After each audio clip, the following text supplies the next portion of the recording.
बिस्मिल्लाहिर्रहमानिर्रहीम। अस्सलाम वालेकुम नाज़रीन, आप देख रहे हैं दिला स्टार। मैं हूं यासिर रशीद और स्टूडियो मेरे साथ मौजूद है सीनियर तजियाकार राना मोहम्मद अजीम साहब। नाज़रीन, आज इस्लामाबाद में दफ़ा 144 के बावजूद पाकिस्तान तहरीक इंसाफ ने एक बड़ी रैली निकाली जिसका आगाज़ 0 पॉइंट से हुआ और 0 पॉइंट से लेकर F9 पार्क तक वो रैली निकली, जिसके बाद चेयरमैन PTI इमरान खान ने F9 पार्क में अवामी इज्तिमा से खिताब किया। उनका ये कहना था कि मैं किसी मुल्क के खिलाफ नहीं हूँ, मैं एंटी अमरीकन नहीं हूँ, पर हम गुलामी नहीं चाहते। शफाफ इंतखाबात ही वाहिद रास्ता हैं। डॉक्टर शहबाज गिल से इजहार यकजहती करते हुए उन्होंने कहा कि जो बयान डॉक्टर शहबाज गिल ने दिया उससे ज़्यादा तल्ख बयानात माजी में मियाँ मोहम्मद नवाज शरीफ, आसिफ अली जरदारी, मौलाना फजलुर रहमान, ख्वाजा आसिफ और मरियम नवाज भी देती रही हैं।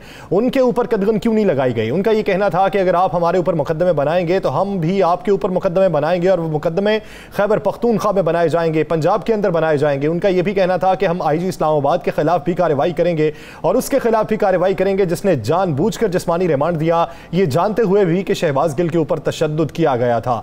और फिर इसके साथ साथ उन्होंने अपनी नई स्ट्रैटेजी का भी ऐलान कर दिया। उनका कहना था कि कल से मुल्कगीर जो है वो जलसे किए जाएंगे। हर रोज मैं किसी शहर में पहुंचूंगा और वहां पर जलसा करूंगा और बताया जाएगा कि पाकिस्तान तहरीक इंसाफ पाकिस्तान की कितनी बड़ी जमात है और मैं पहली बार पाकिस्तान अपने 26 साल जदोजहद के दौरान पाकिस्तानी अवाम को इस हद तक बेदार देख रहा हूं और इस हद तक उनका जोशो जज्बा देख रहा हूं कि कौम इस वक्त बेदार हो चुकी है। राना साहब की तरफ बढ़ेंगे और बात करेंगे पाकिस्तान तहरीक इनके नए एजेंडे के हवाले से, जो नया मैकेनिज्म उन्होंने तश्कील दिया है किस हद तक सूदमंद साबित होगा। राना साहब क्या समझते हैं, कल से रावलपिंडी से जो अब जलसों का आगाज होने वाला है, बाकायदा तौर पर तो आज ही आगाज हो गया, क्या देखते हैं कि इसका इम्पैक्ट किस तरीके का पड़ेगा और पाकिस्तान तहरीक इंसाफ जो है क्या नए इंतखाबात तक ये जलसे करती रहेगी या फिर अभी अवामी मोमेंटम मजीद बनाने की तगदो जारी है? बिस्मिल्लाहिर्रहमानिर्रहीम। अस्सलातु वस्सलामु अलैका या सय्यदी या रसूल अल्लाह, अस्सलातु वस्सलामु अलैका या सय्यदी या हबीब अल्लाह।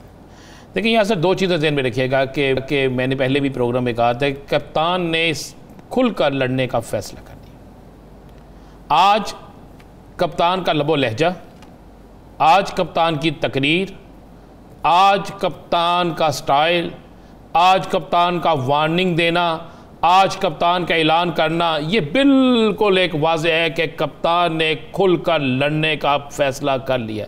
लड़ाई ये नहीं होती कि आप सड़कों पे आगे किसी को ईंटें मारें, पत्थर मारें, दुकानें तोड़ें, आप शीशे तोड़ें, ये नहीं। सियासी लड़ाई, सियासी मैदान में अब बिल्कुल खुलकर उन्होंने साफ ये फैसला कर लिया है कि वो अपनी अवामी ताकत को दिखाएंगे, अवामी ताकत को बाहर लेकर आएंगे, अवामी ताकत को इस्तेमाल करेंगे, अवामी ताकत के ज़रिए अपना मैंडेट जो है उसको वापस लेंगे, अवामी ताकत के ज़रिए वो तमाम कुव्वतें जो इमरान खान के ख़िलाफ़ हैं उन्हें शिकस्त देंगे। देखें, इमरान खान, आपको पता आज इमरान खान की रैली से पहले, बल्कि गुज़श्ता रात ये पहले फैसला किया गया कि मुहासरा किया जाए बनी गाला का, फिर कहा गया कि उन्हें गिरफ्तार करने की कोशिश की जाए, फिर इमरान खान के करीबी साथियों के घरों में पुलिस को भेजा गया। एक ट्वीट तो असद उमर ने कर दिया। फिर उसके बाद दोपहर में ये फैसला हुआ कि कितनी फोर्स जो है वो इमरान खान के घर पे लगाई जा सकती है, उन्हें घर से ना निकलने दिया जाए। जब ये भी उन्हें नज़र आया कि हर सूरत में इमरान खान निकलेगा और अवाम जो है वो भरपूर तरीके से हिस्सा लेगी, अगर रोकेंगे तो मज़ीद फसाद पड़ सकता है, तो जिसके बाद उन्होंने इमरान खान के पास, ये आपको खबर दे रहा हूँ, ये इतला भेजी कि जनाब आपकी जान को शदीद ख़तरा है, आप निकलेंगे कोई बुरा हादसा हो सकता है, आप पर कोई गोली चला सकता है, आपको जुलूस के अंदर कोई निशाना बना सकता है, आपको कोई टारगेट कर सकता है। ये बाकायदा इतला दी गई, ये पहुंचाई गई, मगर इमरान खान ने वाज़े कहा कि जो मर्ज़ी हो जाए आज मैं रैली करूंगा। फिर कप्तान के करीबी साथी को ये इंतज़ामिया की तरफ से पैगाम दिया गया। जब ये सारा कुछ होने के बावजूद भी कप्तान ने फैसला किया वो सड़कों पर आएगा, तो उसके बाद इन्होंने कोशिश की कि लोग कम से कम निकलें और इन्होंने उसके लिए जो प्रेस कॉन्फ्रेंस, जो असर रसूख, फिर जो मुतलका थानों में, फिर जो बाहर से जिसको जो कह सकते थे वो कहा गया। मगर या सर, आज इमरान खान की रैली इस्लामाबाद की तारीख की एक बड़ी रैली थी।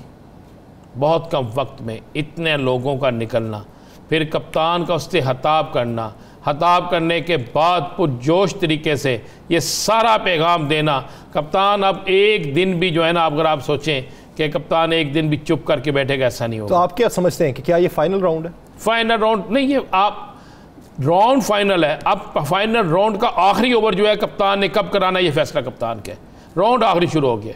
क्या फाइनल राउंड से पहले किसी मुसीबत का सामना करना पड़ सकता है? जी बिल्कुल पड़ सकता है जी। इमरान खान के खिलाफ FIR दर्ज की जा रही है।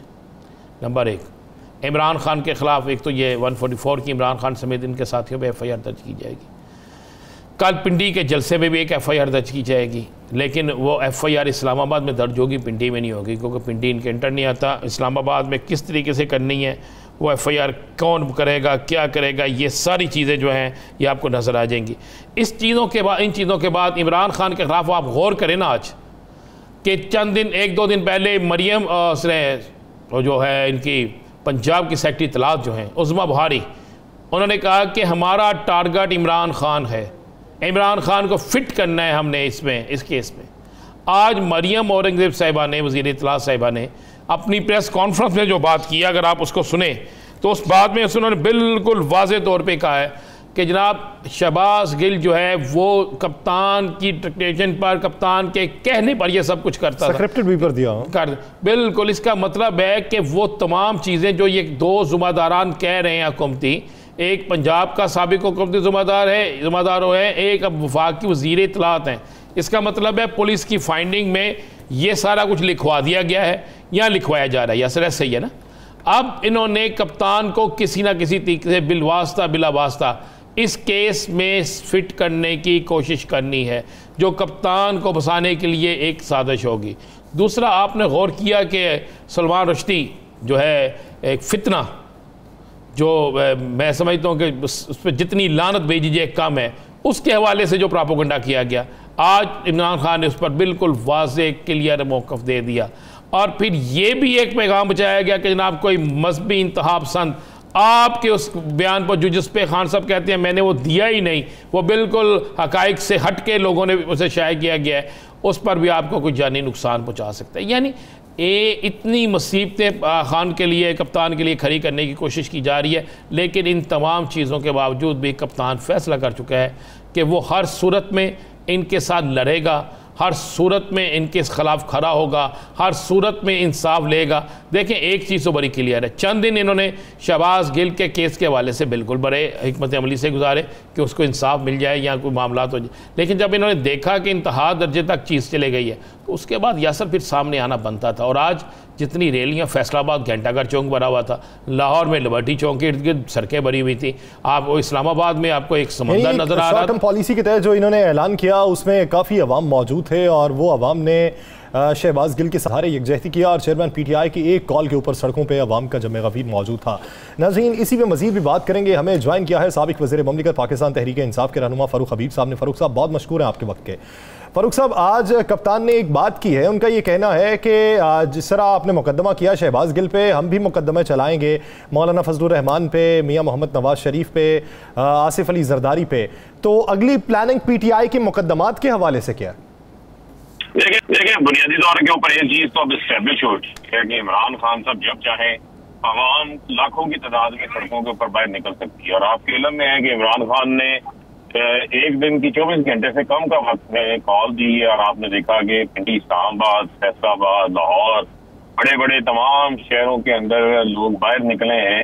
लोग क्यों बाहर निकले हैं? बुनियादी रीजन ये है कि शहबाज गिल के ऊपर मावराए आइन, मावराए कानून जो है वो तशद्दुद किया गया है। कोई भी मुल्ज़िम हो, FIR कटती है, उसको पूरा अपना दिफा का मौका मिलता है। उसको ये तो नहीं हो सकता कि आप 3rd डिग्री जो है वो तशद्दुद शुरू कर दें, उसको छुपा के रखें, उसको नामालूम मकाम के ऊपर रखें, किसी को उससे मिलने की इजाजत हो, वकीला को मिलने की उसकी इजाजत ना हो।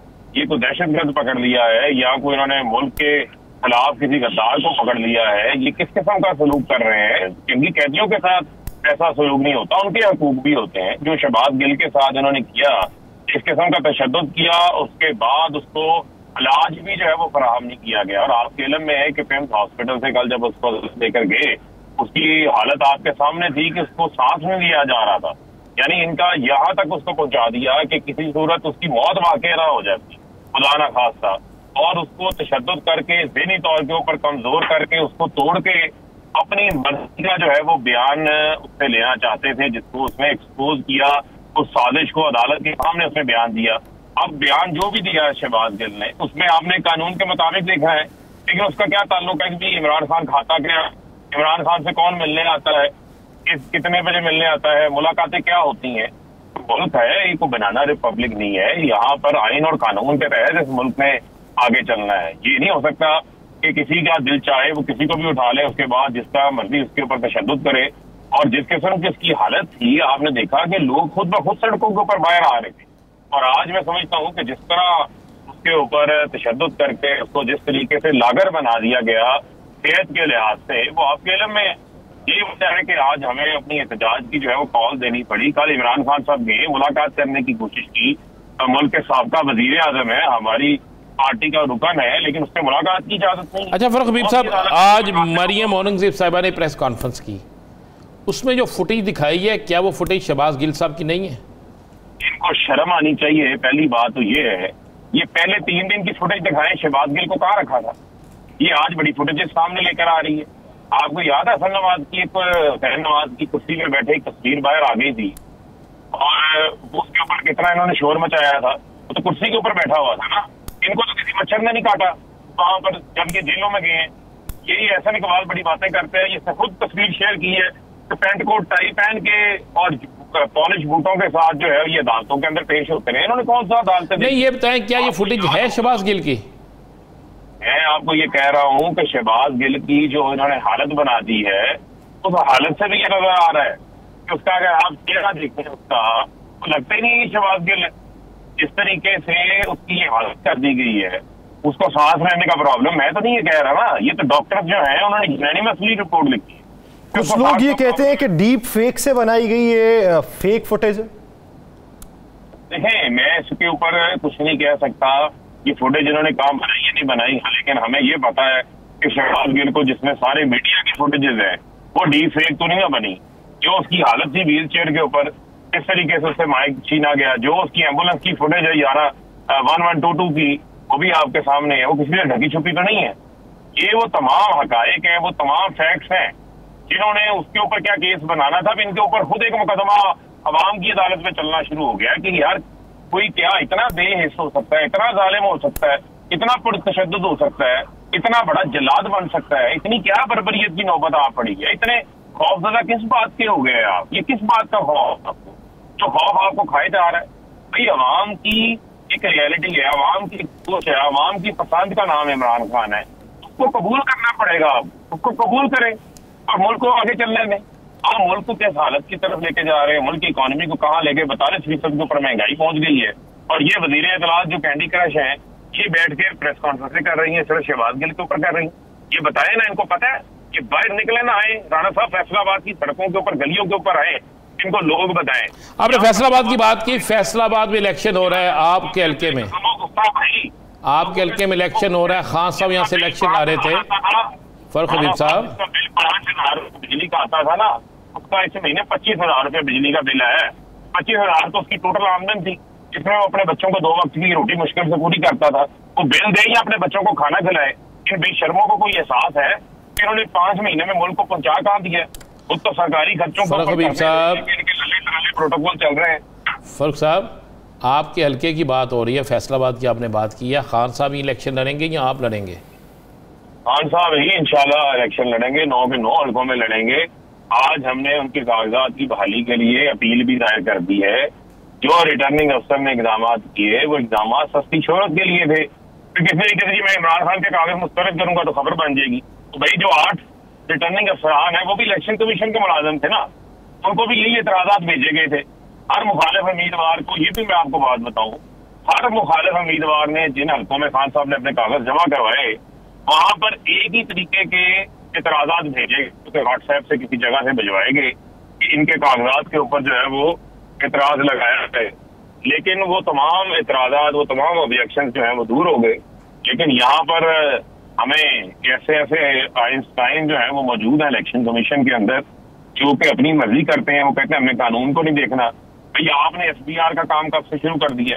आप रिटर्निंग अफसर हैं, आप देखें कोई मिसडिक्लेरेशन नहीं है, कोई असासा छुपाया नहीं हुआ, कोई डिफॉल्ट नहीं है। यानी आप ये समझते हैं कि उस आरओ ने सिर्फ अपनी मंशा, अपनी मर्जी और अपनी अकल के मुताबिक फैसला किया है? उन्हें जो फैसला किया गया वो फैसला उन्होंने दबाव में किया, सस्ती शोहरत के लिए किया। अब मुझे आप ये बताएं कि इलेक्शन एक्ट का 2017 के शिक नंबर 62 ये कहती है कि कोई भी उम्मीदवार अपने प्रपोजल, अपने तजवीज कुनुंदा, तायद कुनुंदा या अपने किसी नामजद शख्स के जरिए अपने कागजात जमा करवा सकता है, उसकी स्क्रूटनी भी करवा सकता है। लेकिन ये शख्स इतना जिद्दी था कि ये कह रहा था नहीं, इमरान खान मेरे पास आके अपने अंगूठे के 10 अंगूठे के निशान और हाथ से किए दस्तखतों की वेरिफिकेशन करें। भाई बाकी रिटर्निंग अफसरों ने नहीं बुलाया, आप बुला रहे। उसके बाद जो है वो नादरा से रिपोर्ट आई तो नादरा ने कहा ये अंगूठे का निशान इमरान खान ने कही, उन्होंने खुद लगाया हुआ। उसके बाद पल्ले क्या रह गया? यानी कि पूरी कोशिश उसने की कि किसी तरीके से आपका वजीर आजम को जो है वो अपने पास बुला लेंगे, टीवी के ऊपर उसकी हेडलाइंस बन लें। लेकिन मैं ये समझता हूँ कि इदारों में बैठे लोगों को ये सोचना चाहिए, जो उनके सरबराहान है, कि कैसे कैसे लोगों को उन्होंने मसलत पर बढ़ा दिया है, जो अपना माइंड अप्लाई करने की बजाय शोहरत के लिए। अच्छा फरूक साहब, पाकिस्तान तहरीक इंसाफ के ऊपर एक और ताज़ा इल्ज़ाम ये लगाया है कि पाकिस्तान में एक सोशल मीडिया पर जो मुनज़्ज़म कैंपेन चली थी इदारे के ख़िलाफ़, उसके पीछे पाकिस्तान तहरीक इंसाफ के कुछ कारकुनान भी थे।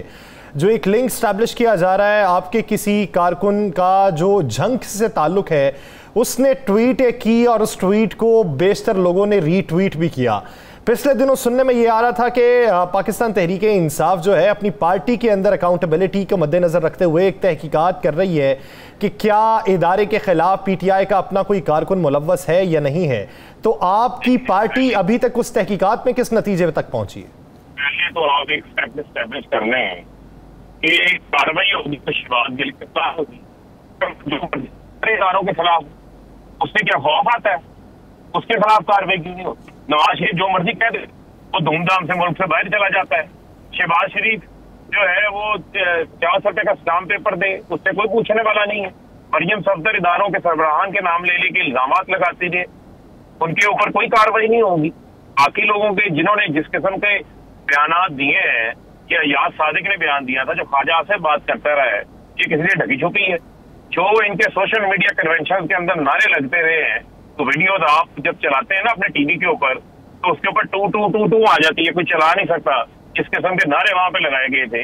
आप जाकर लोगों को, जो कोई बैठा है किसी शहर के अंदर बैठा है, उसने अपनी समझ, अपनी अकल के मुताबिक जज्बात में आगे अगर उसने कोई बात की है, तो आप गली मोहल्लों की सतह पर लोगों को अपना मुखालफ बनाना चाहते हैं या आप लोगों के प्यार से दिल जीतना चाहते हैं? बुनियादी तौर पर तो फैसला ये करना है। हमारी जंग जो है, हमारा दुश्मन जो है वो बाहर बैठा हुआ है, हमने उसके साथ लड़ना है ना। हमने अंदर तो अपने लोगों के साथ तो नहीं लड़ना। अगर अपने लोगों की पॉलिटिकल राय है, एक उनकी सियासी सोच है, वो चाहते हैं कि रजीम चेंज साजिश से वो कन्विंस्ड हैं, तो मुल्क में इंतखाबात होने दें, इंतखाबात होने दें। नई लीडरशिप को साफ शफाफ इंतखाबात से मुंतखब होकर आप उनको आगे आने दें। आप मुझे ये बताएं कि फिर करें ना, तहकीकात शुरू करें, कौन कौन सी ट्वीटें कहाँ से होती रही, किससे होती नहीं। अगर इन बड़ों को सबको इनको हाथ डाल लें और डेली ये खबर आती है जी फलाने की तफ्तीश हो गई, तो फलाना किसी गली के अंदर रहता था, किसी की 17 साल उम्र है, किसी की 25 साल उम्र है, उसको पुलिस पकड़ के ले जाए, FIA पकड़ के ले जाए, जिस किस्म का मर्जी। फर हबीब साहब, कप्तान ने कहा है कि आज से मैं सड़कों पे हूँ। जो कुछ शहबाज गिल के साथ कर दिया है, तो आप तसव्वुर करें वो लोग जिनकी कोई आवाज ही नहीं है, जिनका पता भी नहीं चलता, उनको उठा के ले गए, उनके साथ क्या करते होंगे? उनके वालों के साथ क्या करते होंगे? अगर ड्राइवर की बीवी से खौफजदा हो सकते हैं, तो ये कहाँ से खौफ आया हुआ है? मैं तो ये हैरान हूँ। अच्छा फर हबीब साहब, कप्तान ने कह दिया कि कल से मैं सड़कों पे हूँ। ये सड़कों पे रहने का फैसला कितने माह के लिए होगा? फाइनल राउंड जो है, क्या ये फाइनल राउंड शुरू हो गया? फैसला जदोजहद हमने अब शुरू कर दी है और फैसला कौन मरहले में हमने आगे बढ़ना है। अब इस इम्पोर्टेड हुकूमत को हमने घर भेज से ही दम लेना है, क्योंकि इन्होंने महंगाई भी रिकॉर्ड कर दी है, इन्होंने आवाम के लिए मुश्किलात पैदा कर दी है। गरीब आदमी जो है वो खुदकुशियों के ऊपर आ गया है, फाकों के ऊपर आ गया, उसका चूल्हा ठंडा पड़ गया, लोग बेरोजगार हो गए। अब मुझे आप बताएं कि उनकी तर्जमानी इमरान खान नहीं करे तो और कौन करे?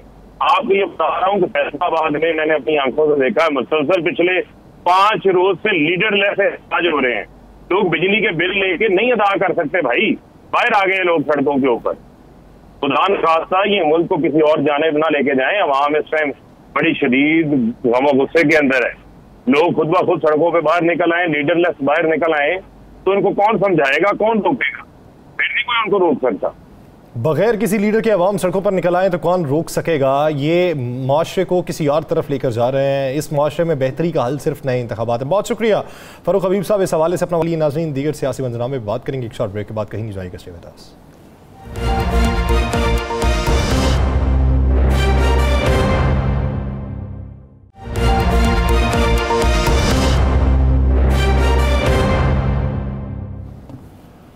ब्रेक के बाद खुशामदीद नाज़रीन। पाकिस्तान के सियासी मंजरनामे पे हमने बात की, पाकिस्तान तहरीक इंसाफ की रैली के ऊपर भी हम बात कर चुके हैं।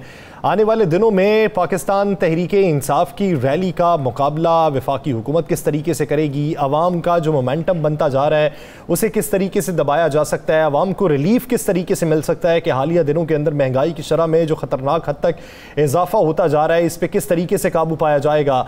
इस वक्त वफाकी हुकूमत का मनसूबा क्या है और वफाकी हुकूमत ने आइंदा दिनों के लिए लाहेअमल क्या मुरतब किया है, इसी बारे में बात करेंगे। हमें ज्वाइन किया है पाकिस्तान पीपल्स पार्टी के सीनियर रहनुमा नैयर हुसैन बुखारी साहब ने। बुखारी साहब बहुत मशकूर हैं आपके वक्त के। बुखारी साहब, एक तरफ पाकिस्तान तहरीक इंसाफ सड़कों पर मौजूद है और वो इजहार यकजहती कर रही है डॉक्टर शहबाज गिल से।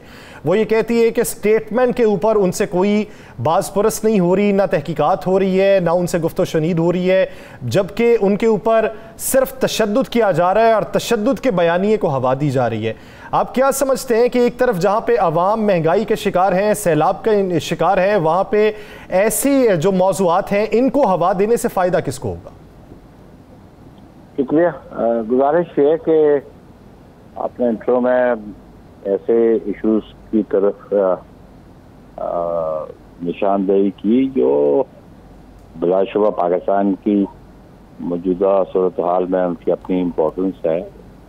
और आपने सवाल किया कि फेडरल गवर्नमेंट की क्या स्ट्रेटजी होगी, और बिलखुसूस आज जो रैली थी और जो खिताब था, ऑब्वियसली ये तो स्ट्रेटजी जो कोलिशन गवर्नमेंट है उसकी है, और सारी पॉलिटिकल पार्टीज हैं जिन्होंने अगले साल इलेक्शन में जाना है, और इलेक्शन में वो जाएंगे तो गवर्नमेंट हमेशा अपनी कारकर्दगी पे जाती है। और गवर्नमेंट जो है, अपोजिशन का काम है क्रिटिसाइज करना, एग्रेसिव होना, लेकिन गवर्नमेंट जो है उसका जवाब हमेशा अपनी परफॉर्मेंस से देती है। और आप परफॉर्मेंस देंगे इंशाल्लाह वो हम इसमें इम्प्रूवमेंट आ भी रही है। और जो सूरत हाल आज से एक महीना पहले थी इकोनॉमी की, उसमें बेहतरी भी आ रही है। स्टॉक एक्सचेंज भी देखते हैं, डॉलर का एक्सचेंज रेट भी देखते हैं। अभी बहुत सारी चीज़ें ऐसी भी हैं कि जहाँ पे ये ट्रेड डेफिसिट हमें तो बचते में मिला जिस अंदाज तक वो छोड़ के गए हैं, लेकिन जो WTO की जो रिक्वायरमेंट्स है और बाकी बैंक्स की रिक्वायरमेंट्स है, आप टोटल आइसोलेशन में नहीं जा सकते हो और आप अपनी इंपोर्ट्स को कम्प्लीटली बंद नहीं कर सकते। ऑब्वियसली उस पर आप बिलाशुबा लगा सकते हैं, एनहांस कर सकते हैं अपनी टैक्सेशन को। लेकिन एक इम्पॉर्टेंट बात जो मैं आपसे करना चाहता हूँ कि जो गुफ्तगू आज इमरान खान ने की, तो ये जो इस किस्म की गुफ्तगू कर रहे हैं कि समझे कि जिनके बारे में कह रहे हैं वो नहीं समझ पा रहे, जब पब्लिक एट लार्ज नहीं समझ पा रही। वो कहते हैं कि सिर्फ पाकिस्तान में मैं सच्चा हूँ, मैं ऑनेस्ट हूँ, बाकी सारे लोग डिसऑनेस्ट हैं, वो गलत बयानी से काम लेते हैं, बदउनवान हैं, और इसलिए एस्टैब्लिशमेंट को मेरा साथ देना चाहिए। भाई तुमने अगर साथ दिलवाना है तो अपनी परफॉर्मेंस से साथ दिलवाओ। पाकिस्तान के लिए जो सर्विसेज आपने की हैं वो जरा कौम को बता दो। कहाँ 70 सालों में $24 बिलियन लोन लिया हुकूमत हुकूमतों ने, और तुमने 44 मंथ्स में $20 बिलियन कर्ज दे दिया और $24 बिलियन से $44 बिलियन तक ले। वो तो बता दो, अकाउंट फॉर तो कर दो, $20 बिलियन कहाँ खर्च किया आपने, किसको दिया, किसके जेब में गया, किसकी किटी में गया, वो तो कौम को कम से कम बता दो। और फिर इम्पोर्टेंट बात आप ये देखें कि जिस तरह वो थ्रेट्स कर रहे हैं, आज उन्होंने सिविल जो ब्यूरोक्रेसी है, जो सिविल सर्वेंट्स हैं, जो रियासत के मुलाजिम हैं, उनको थ्रेट किया, IG तो मैं नहीं छोड़ूंगा, DIG तो मैं नहीं छोड़ूंगा। वो मैजिस्ट्रेट का नाम ले रहे हैं, वाजो वो मैजिस्ट्रेट उसका कंडीशन हैं, जज हैं वो अलबन इस्लामाबाद में, उनको नहीं छोड़ूंगा। ये तो बराह रास्त जो रियासत मदीना की बात करता है और कहता है कानून की अमलदारी होनी चाहिए। खलीफा जो है वो जवाब दे था काजी को, तुम तो काजी को गालियां दे रहे हो, तुम तो काजी को थ्रेट कर रहे हो। और ये रियासत मदीना से सबक सीखा आपने। रियासत मदीना में तो ये चीजें नहीं थी जिन पे तुम अमल दरामद आज कर रहे हो। और मैं समझता हूँ इस पे इस्लामाबाद हाई कोर्ट को बिल्कुल नोटिस लेना चाहिए कि जो थ्रेट उसने उस मजिस्ट्रेट जो सेशन जज है जज इनको किया है, ये कंटेम्प्ट है स्टेट वे, ये उसके जुडिशियल प्रोसेस में इंटरफेरेंस है, ये जजेस की तो डिसरिस्पेक्ट करने की बात है और डिसरिस्पेक्ट की बात है। और ये जो नैयर वारिस साहब चले आगे चलते हैं। आपने कारकर्दगी की बात की कि कारकर्दगी की बुनियाद पे जाना है हमने इलेक्शन में, तो आप समझते हैं कि कोई ऐसी कारकर्दगी है जिससे अवाम खुश हो? आप आसिफ अली जरदारी साहब पेट्रोल की कीमत पे नाला है, इनसे खुद बड़े मियाँ साहब ही नाला है, तो एक चीज़ पे अभी तक सस्ती नहीं हुई, तो किस कारकर्दगी की बुनियाद पे अवाम में जाएंगे? देखिए ना जी, जिस सिचुएशन में इनको इकॉनमी मिली कि जो इन्होंने एग्रीमेंट किए IMF से, IMF जो है वो बहुत सारी मुल्कों की इकॉनमी को ऑपरेट करता है, बहुत सारे मुल्क उनके पास जाते हैं और वो अपनी टर्म्स एंड कंडीशंस लागू करते हैं। टर्म्स एंड कंडीशंस उनकी थी, एग्री इमरान खान ने किया, लेकिन वो एक गवर्नमेंट ऑफ पाकिस्तान की गवर्नमेंट है, उसको इम्प्लीमेंट करना सब्सिक्वेंट गवर्नमेंट का काम है।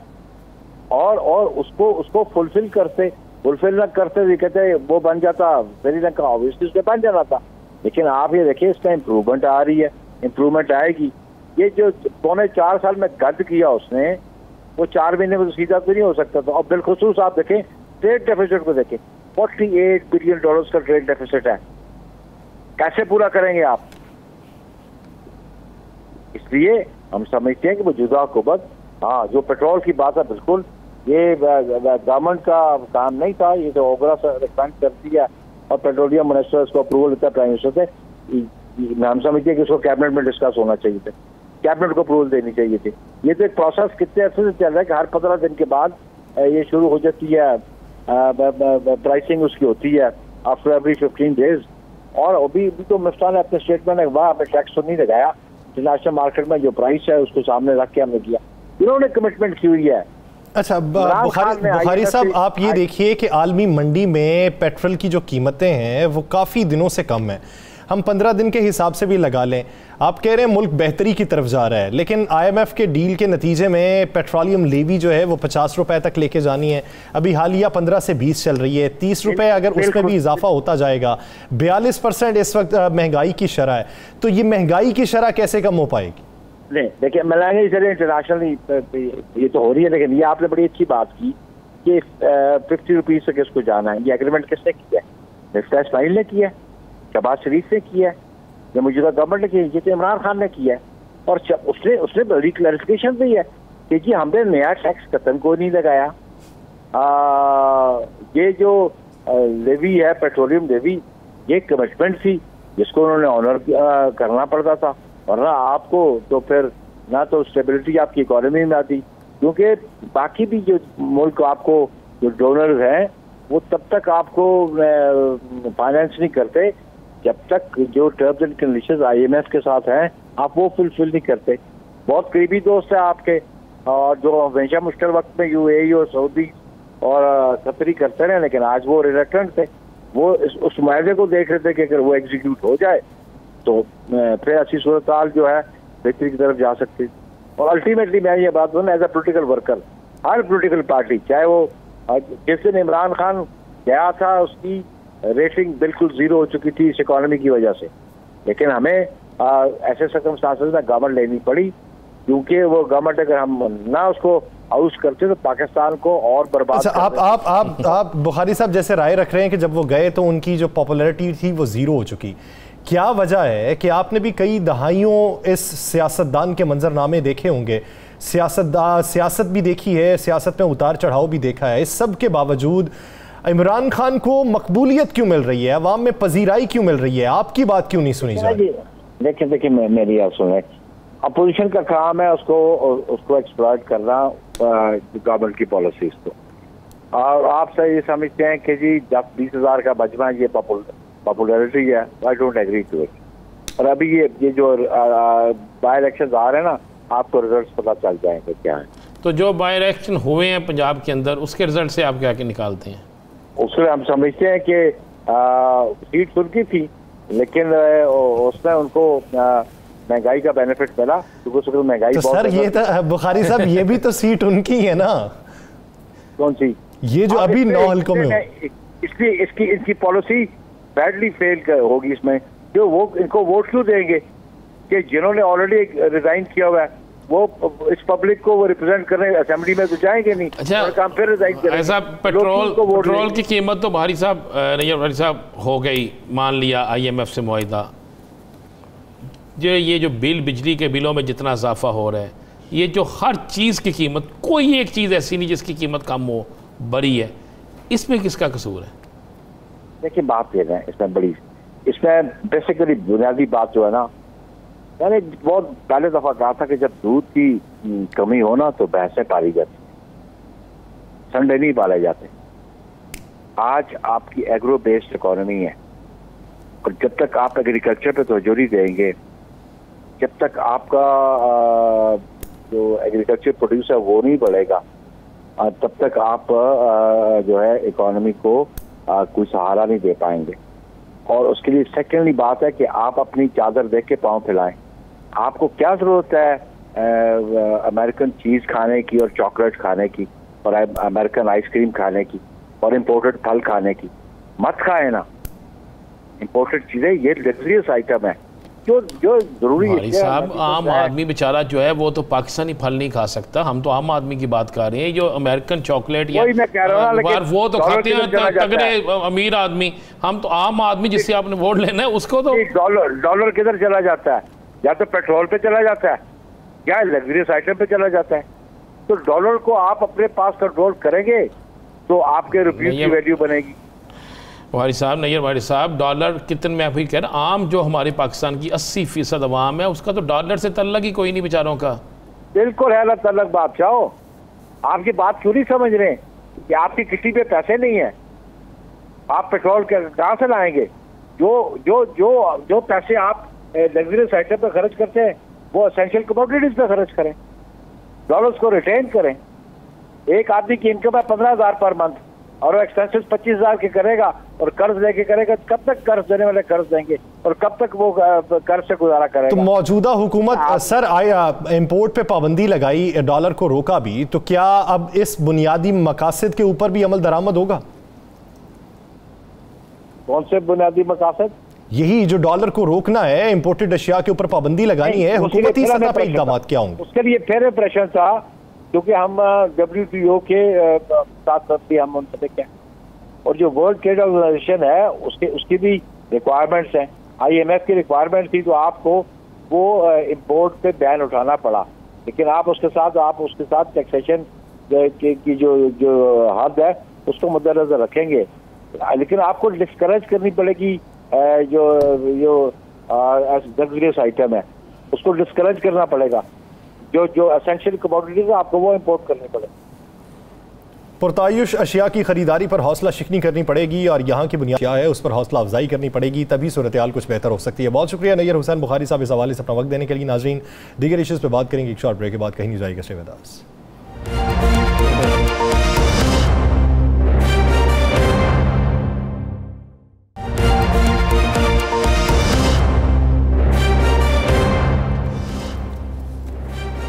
ब्रेक के बाद खुशामदीद। नाज़रीन, इदारा जाती जो इस्लाहात थी वो पाकिस्तान तहरीक इंसाफ का एजेंडा था। पंजाब का जो इस वक्त मैकेनिज़्म है PTI का वो ये है कि करप्शन के ऊपर काबू पाना है और बेहतरी की तरफ जाना है, और इस हवाले से किसी बात पे भी टॉलरेट नहीं किया जाएगा, ना किसी की सिफारिश मानी जाएगी, ना किसी चेहरे को देखा जाएगा। इसी ज़िमन में वो पाकिस्तान तहरीक इंसाफ आगे बढ़ रही है। लेकिन इन्हीं दिनों में शेखुपुरा में महकमा अनहार में मुबैना माली करप्शन का भी इंकशाफ हुआ है। वो करप्शन किसने की है, किस ज़ुमरे में की है, किस हद तक की है, उस पर किस हद तक इक़दामात हो चुके हैं, वो चेहरे कितने सामने आ चुके हैं, नाम कितने सामने आए हैं, राना साहब से जानेंगे। और आने वाले दिनों में ये महकमा जाती जो करप्शन होती है इसके हवाले से कार्रवाइयाँ किस हद तक तेज़ हो रही हैं, ये भी उन्हीं से जानेंगे। राना साहब, शेखपुरा की एक स्टोरी मंजर आम पे आई महकमा अनहार की, तफसीलात क्या हैं उसकी? यह सब बड़ी मज़े वाली बात है। हमने ही स्टोरी को सामने लाए, हमने उसे बेनकाब किया। हमने उसमें बताया कि जनाब कि महकमा नहार में हमजा शहबाज के दौरे हुकूमत में 2 माह के दौरान बेइंतहा लोगों को नवाजा गया, ठेके दिए गए, और ठेके देने के बाद वहाँ पे जो ठेके दिए गए उन ठेकों की तमाम रकूम काम मुकम्मल होने से पहले ही दे दी गई, यानी काम हुआ ही नहीं और बांट दी गई। हमने जब ये स्टोरी सामने लाई, उस स्टोरी में हमने लिखा दिखाया, आपका ताउल मुस्तफ़ा है जो सब इंजीनियर है, उसकी तस्वीर में भी दिखाई जाएगी, और मोहम्मद रियाज जो एक्सियन है, ये दोनों ने मिलकर क्या किया कि ठेकेदारों को आपस में बुला के उन्हें पैसे दिए। उन्हें कहा भाई आप मौज करें, मस्ती करें, काम होता है या नहीं होता छोड़ दी, हमेशा से होता है। अच्छा, हमने स्टोरी दिखाई, स्टोरी के बाद एंटी करप्शन में एक एप्लीकेशन चली गई। एप्लीकेशन पे एक्शन होने की बजाय, तो आपको बड़ी मज़े वाली मैं चीज़ बताऊँ, उस पर एक्शन होने की बजाय हुआ क्या कि जो मुतल्लिका अफसर था एंटी करप्शन का, उसने वो एप्लीकेशन पकड़ी, इसी महकमे के अफसरान को बुलाया, उन्हें कहा जनाब आ जाएं, ये देखें आपके ख़िलाफ़ एप्लीकेशन आई है, तो फौरी तौर पर कुछ ना कुछ काम कर दें। उन्होंने क्या किया कि रातों रात उस पर थोड़ा थोड़ा काम शुरू कर दिया, यानी ठेकेदारों को बुलाया कि भाई आपको हमने पैसे दे दिए थे, आप मेहरबानी करें, आप इसका थोड़ा थोड़ा काम करना शुरू करें।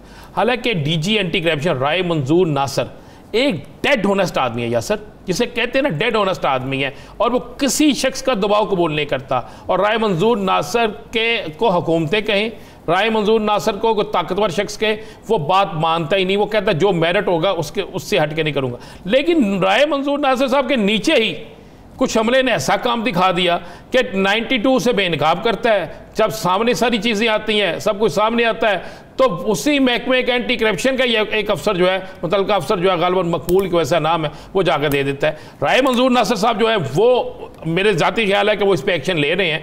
और राय मंजूर नासर चूँकि डेड ऑनेस्ट आदमी डीजी एंटी करप्शन, उनके जब ये बात नोटिस में आई तो उन्होंने इस पर काम शुरू करवा दिया। लेकिन कैसे मज़े वाली बात है कि PTI की दौरे हुकूमत हो, और PTI की दौरे हुकूमत में ये फैसला हुआ हो कि करप्शन के खिलाफ काम करना है, और करप्शन भी बड़ी हुई हो, अच्छी खासी करप्शन हुई हो, और उस करप्शन में काम करने वाला शेखुपुर से जो तल्लक रखने वाला एंटी करप्शन का अमला है, वो चोर और चौकीदार आपस में मिल जाए। यार सर, हमारा तो काम था, हम हर हफ्ते एक स्टोरी लाते हैं, उसे बेनकाब करते हैं। लेकिन मैं आपको मुझे हैरान क्यों हुई कि ये क्या हुआ, ये किस तरह हुआ, ये सारा करने वाले कौन लोग थे। तो जब थोड़ी हमने इन्वेस्टिगेशन की तो हमने देखा भी से कि चोर और चौकीदार इकट्ठे बैठ गए हैं, यानी वो एंटी करप्शन का वो अफसर और वो एक्सियन और वो सब इंजीनियर जो है, वो दोनों सारे इकट्ठे बैठे हुए हैं, और साथ बैठे हुए हैं तहसीलदार बैठे हुए हैं, और बैठ के उन्हें कह रहे हैं ठीक है जनाब, बेहतरीन हो गया करें। ये हो रहा है पंजाब में। अगर आप कहें कि करप्शन पे काबू, एंटी करप्शन के उस ऑफिसर ने इतनी दरिया दिली क्यों दिखाई, उसके पीछे भी तो वजूहात होंगी। वजूहात, पैसे, हिस्सा, चूँकि सबको पता है कि DG तो कुछ लेगा नहीं, राय मंजूर नासर तो कुछ लेगा नहीं, राय मंजूर नासर माफ़ भी नहीं करेगा, वो मेरिट पे जो मर्जी हो सबको आगे लगा देगा। क्योंकि आपको पता है राय मंजूर नासर साहब कौन से हैं, बता कि इन्होंने कंप्रोमाइज़ नहीं किया था महकमा एजुकेशन के हवाले से, याद हो एक किताब था, उस वक्त का केस भी बड़ा, ठीक है। तो ये तो किसी से कंप्रोमाइज़ करेंगे नहीं, ये तो डेड ऑनेस्ट आदमी, ये कहेंगे बिल्कुल उनके रखो जी, कुछ नहीं लेना, जो गलत है उसको करें। लेकिन नीचे जो लोग हैं उनको जो आते पड़ी हैं, उन्होंने कही ले ये क्या करना है। आप मुझे बताएं, मुलजम को जाके आप कहते तुम पे ये एलिगेशन है, और मुलजम साहब जो है वो उस एलिगेशन को लें और देखें कि वो फिर खुद ही आप मशवरा दें, नहीं आप इस तरह ठीक कर लो, तो फिर क्या होगा। DG एंटी करप्शन को इस वक्त महकमे के अंदर जो काली भेड़ें हैं उसकी निशानदही तो हो चुकी है, उन पर एक्शन लेने की ज़रूरत है ताकि मुस्तकबिल के अंदर इस तरह के इकदाम ना हो। नाज़रीन, मुझे और राना अजीम से इजाज़त, प्रोग्राम का वक्त ख़त्म हुआ जाता है। अपना बहुत सा ख्याल रखिएगा, अल्लाह के बाद।